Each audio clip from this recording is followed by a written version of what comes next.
Terima kasih Anda masih bersama kami. Saudara, seorang calon jaksa yang bertugas sebagai staf Pitsus di Kejaksaan Negeri Simalungun, Sumatera Utara tewas setelah hanyut terbawa arus sungai saat mengejar seorang kades yang diduga terlibat kasus korupsi dana desa tahun anggaran 2024. Oh, yang ini ya, yang ini. Itu ujung tenggelam. Itu orang kejaksaan, itu orang kejaksaan. Dari video amatir warga, nampak korban tengah mengejar pelaku yang kabur saat dijemput paksa pada Rabu 3 Juli 2024.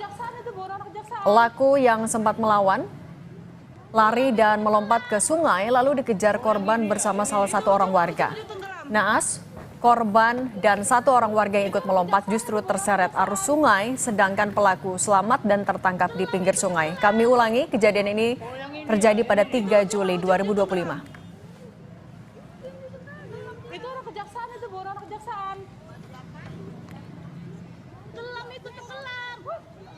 Oh, yang ini ya, yang ini. Itu ujung. Usai dilakukan pencarian, korban yang merupakan calon jaksa ditemukan 3 km dari lokasi awal hanyut dengan kondisi meninggal dunia pada Kamis siang. Sementara seorang warga yang hanyut masih dalam pencarian. Jenazah korban sudah dibawa ke RSUD Asahan untuk selanjutnya diserahkan ke pihak keluarga. Pencarian ini sesuai laporan awal yang kita dapat, kita pencarian jumlahnya 2 orang dan hari ini kita melakukan penyisiran ke arah hilir.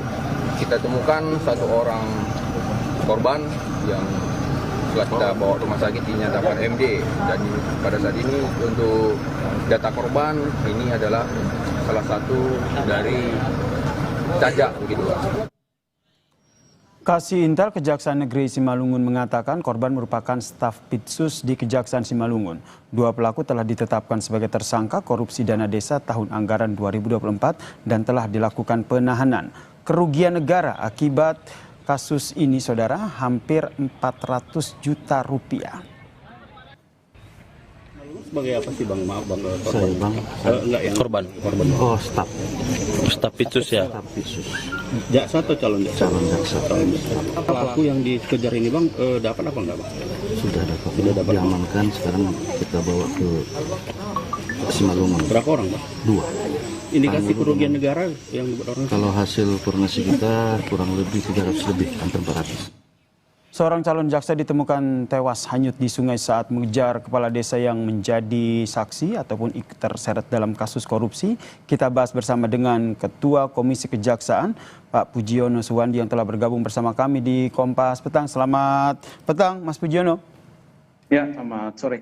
Ini kita turut berduka atas kejadian ini yang menimpa salah satu calon jaksa. Dari Komisi Kejaksaan sendiri, apakah sudah dapat informasi terkait dengan kronologi korban mengejar saksi kasus korupsi ini? Bentar.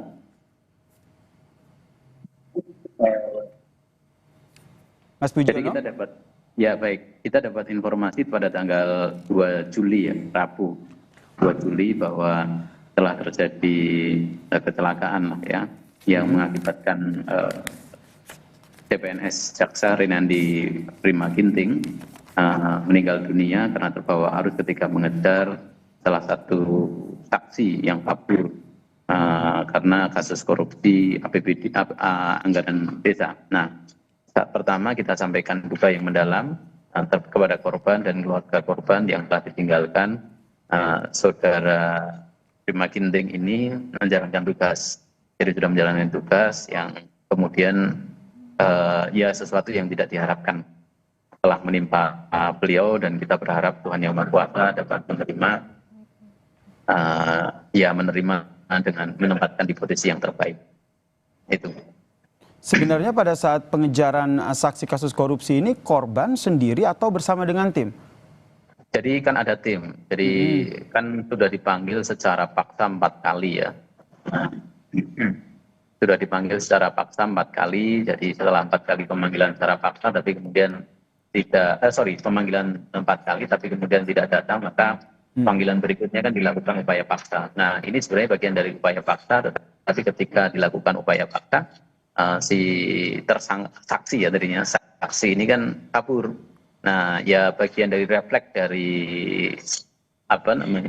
si Prima Ginting ini kemudian mengejar ya, karena kaburnya kan nyeburin diri ke sungai dan kemudian kabur, dikejar dan apa namanya, dia ya barangkali kurang berhitung atau barangkali memang arusnya ketika itu cukup deras, kepala desanya itu, Pangulunya itu bisa kemudian diselamatkan, tapi kemudian malah yang bersangkutan dan salah satu warga yang kemudian ikut apa namanya melakukan pengajaran itu malah kemudian tidak selamat. Jadi ini sesuatu yang kemudian di luar prediksi barangkali.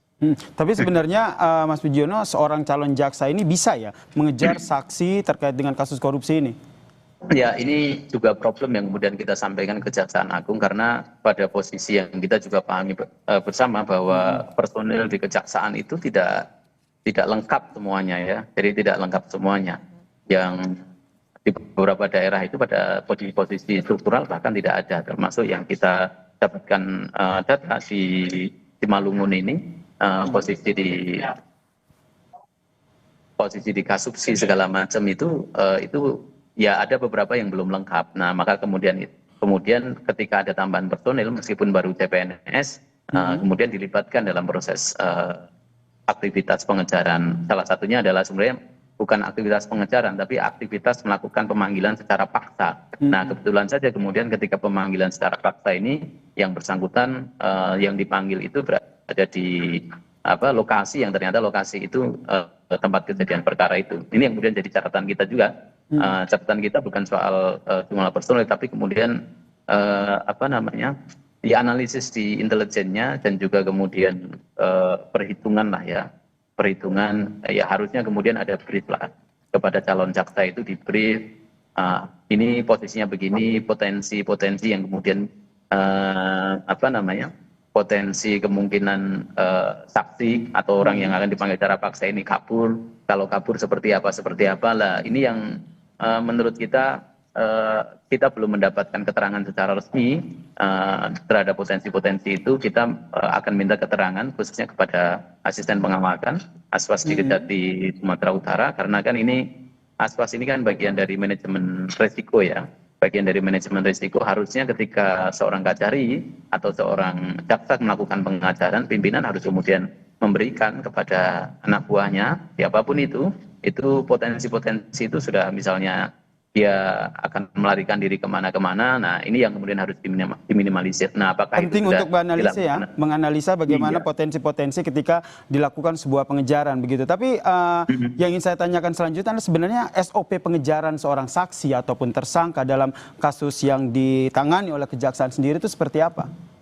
Ya, pada dasarnya ya ketika ini bukan soal pengejaran ya, itu pemanggilan secara paksa. Panggilan secara paksa kan kemudian sudah dilakukan titik temunya ya.